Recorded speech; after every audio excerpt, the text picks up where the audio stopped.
Em nosso encontro de hoje, nós vamos iniciar o que nós chamamos do nosso pilar dos princípios.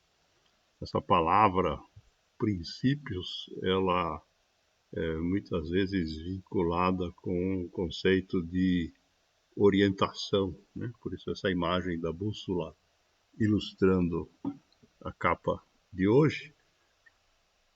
Mas nós queremos entender isso um pouquinho mais a fundo e vamos também iniciar a descrição do nosso primeiro princípio antes de finalizarmos hoje esse conteúdo. Vamos começar lembrando que no amor consciente nós temos 5 pilares, né, que sustentam toda a nossa metodologia, né, os princípios, as virtudes, a disciplina, a espiritualidade, a liderança. E ao longo do tempo nós viemos trabalhando vários desses pilares e estamos hoje então voltando aqui para o primeiro pilar depois de muitos anos. A primeira coisa então que nós temos que deixar claro o que seja um princípio. Né? Esse conceito de princípio ele vem da ciência e é muito antigo, né? Os princípios são conhecidos, né, como sinônimos, né, de leis da natureza. E talvez o exemplo mais conhecido é o princípio de Arquimedes, né, cientista, filósofo, era tudo a mesma coisa na época, na antiga Grécia, né, que formulou esse princípio que explica por que alguns objetos, quando a gente coloca eles na água, ficam boiando, como pode ser o caso de uma rolha de cortiça, né? Alguns ficam no centro da água e outros, como uma bolinha de chumbo, por exemplo, afundam, mesmo que todos esses objetos sejam preparados para serem exatamente do mesmo volume, né? E o que o Arquimedes enunciou, né, é que a força que a água faz, né, de baixo para cima, para segurar, ela não depende do peso do objeto que a gente coloca na água, mas, na verdade, do seu volume, né?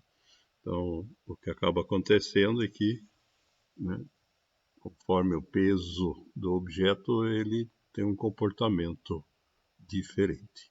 Para quem não se lembra, esse Arquimedes é o que, nos livrinhos de histórias em quadrinhos, quando dizem que descobriu esse princípio, ele estava tomando banho e saiu da banheira pelado, gritando Eureka! Muito bem. Então, esse conceito de estabelecer princípios, né, pelo menos na ciência, ele é bem antigo. Nós aqui estamos interessados em princípios vinculados ao comportamento humano, né? E nós sabemos que o comportamento humano ele é muito mais complexo do que uma bolinha num copo d'água. Entretanto, né, ao enunciar princípios, nós temos então um conjunto de ferramentas que ajudam a analisar, né, o que vai acontecer na medida em que a gente resolver agir, né? Isto é, fazer com que o nosso comportamento se transforme em ações concretas. A ilustração ali mostra, né, essa complexidade, né? As pessoas não são perfeitas, né? Às vezes as coisas não saem do jeito que nós planejamos. Procurar culpados, a gente sabe que não resolve nada. Sabemos que o contexto, né, dirige o comportamento, né? Nós dependemos dos outros e vice-versa. Outra questão que nós também já discutimos, parte da nossa espiritualidade, é a questão da sabedoria. A aquisição de sabedoria é um processo de aprendizagem, está disponível para todos os seres humanos e que vai fazer com que mude, né, a forma da gente agir ao longo do tempo. E por último, sabemos também que a liderança, o exemplo, né, as ações da liderança acabam também influenciando o nosso comportamento.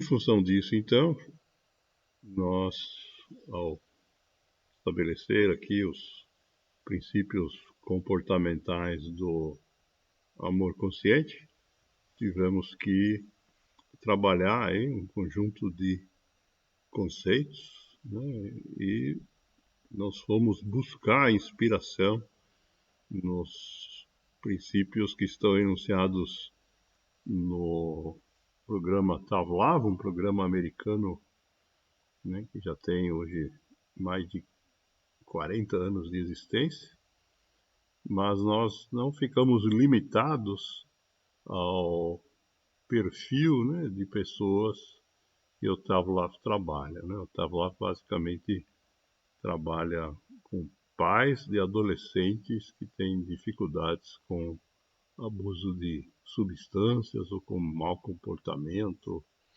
Né? O que nós fizemos foi, na verdade, adaptar esses princípios para que eles possam ser úteis para todas as pessoas, independentemente do seu papel no núcleo familiar, né? Se são pessoas compulsivas, seus familiares, ou pessoas que tenham qualquer outra adversidade. Então, essa é a inspiração e a filosofia através da qual nós, então, definimos os princípios comportamentais no amor consciente. Precisamos lembrar também que toda vez que nós falamos em ações, em comportamento, isso não existe de forma abstrata, né? O nosso comportamento, ele se dá em algum ambiente específico. E esses ambientes específicos nós chamamos de círculos sociais. Tratamos deles de forma bastante detalhada aí, há alguns poucos meses, no finalzinho de 2023. Não vamos repetir nada disso aqui, só lembrar desse fato. Então, olhando aqui para a nossa tabela periódica, né, que resume aí todos os conceitos do amor consciente, né, nós estamos aqui no primeiro pilar, né, aqui destacado pelo retângulo em verde à esquerda, que então contém aí 10 princípios para a gente trabalhar. Os círculos sociais estão embaixo, no retângulo horizontal. Para quem não lembra, tem aí o resumo. Quem não tem essa tabela, só acessar nosso site, amorconsciente.org na internet e pegar.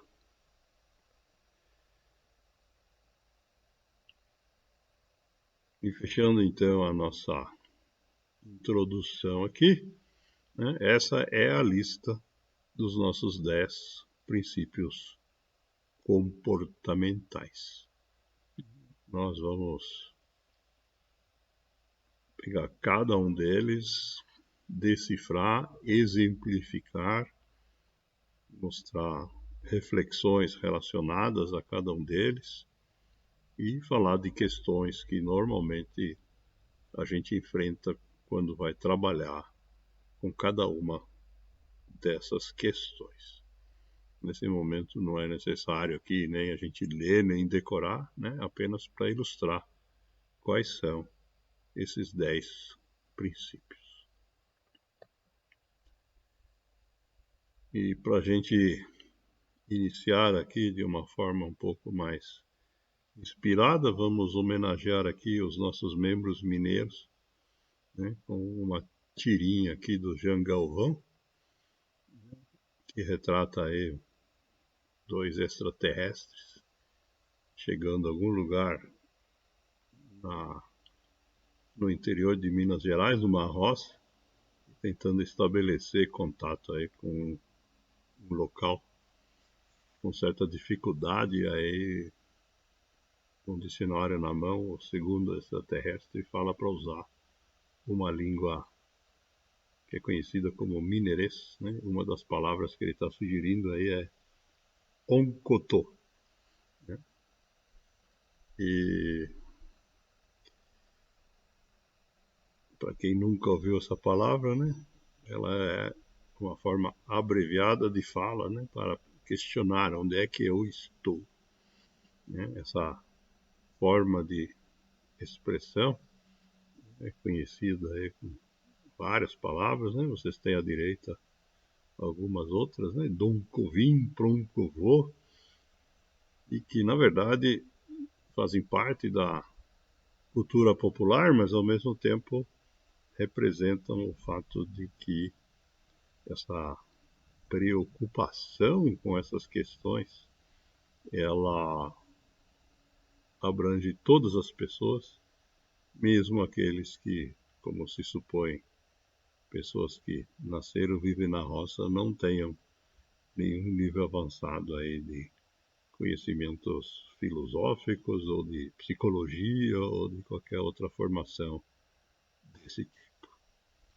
Esse questionamento, né, de quem eu sou, né, essa busca do autoconhecimento, ela, na verdade, faz parte, né, das características de todo ser humano. Inicialmente, né, essa busca ela começa por uma identificação física, né? Por isso a imagem à esquerda, né? Com o espelho, né? A gente tem nessa figura, né? A tentativa de identificar características físicas e temos à direita a segunda imagem, né? Onde essa questão é vinculada a captar o que se passa internamente na mente ou no cérebro da gente, né? De fato, quando a gente começa a refletir sobre quem nós somos, né, nós estamos usando o nosso cérebro. Até mesmo na situação à esquerda, né, quando a gente se olha no cérebro, no espelho, quem está tentando entender a imagem e analisando o que se passa lá é a nossa mente. Não, essa máxima do filósofo grego Sócrates, conhece-te a ti mesmo, é muito antiga, né? Tem mais de 2.400 anos e muito conhecida. Ela dizendo conhece-te a ti mesmo, incentiva as pessoas a fazer esse processo de introspecção e buscar entender de fato quem nós somos. Quando a gente não tem esse conhecimento, né, de fato a gente vive praticamente como um animal, né, basicamente reagindo àquilo que o ambiente nos traz de estímulos. Essa questão atravessa milênios, né, ela foi tratada também pelo Freud, fundador da psicanálise, né, que nos ensina que devemos olhar para dentro da gente, para as nossas profundezas, dizendo que devemos aprender primeiro a conhecer a gente mesmo.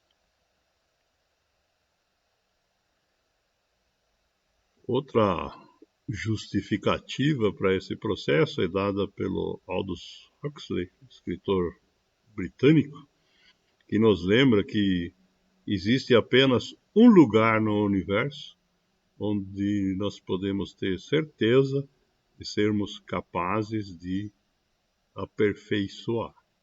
E ele resume, né, que esse lugar é a gente mesmo. Os outros, o ambiente, nós vamos ter muito mais dificuldades. Mas quando é dentro da gente, só depende da gente mesmo.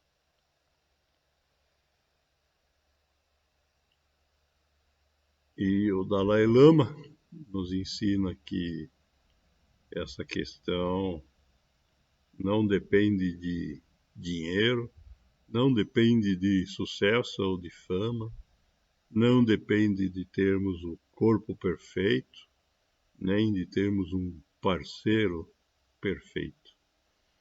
O Dalai Lama nos lembra que agora mesmo, neste instante, neste momento exato, cada um de nós dispõe da sua mente. E que essa mente é todo o equipamento que necessitamos para alcançar a nossa felicidade. Precisamos apenas aprender a usar essa mente para melhorar o nosso autoconhecimento ao longo do tempo. Como fazer isso? Nós vamos detalhar um pouco mais em nossos próximos encontros.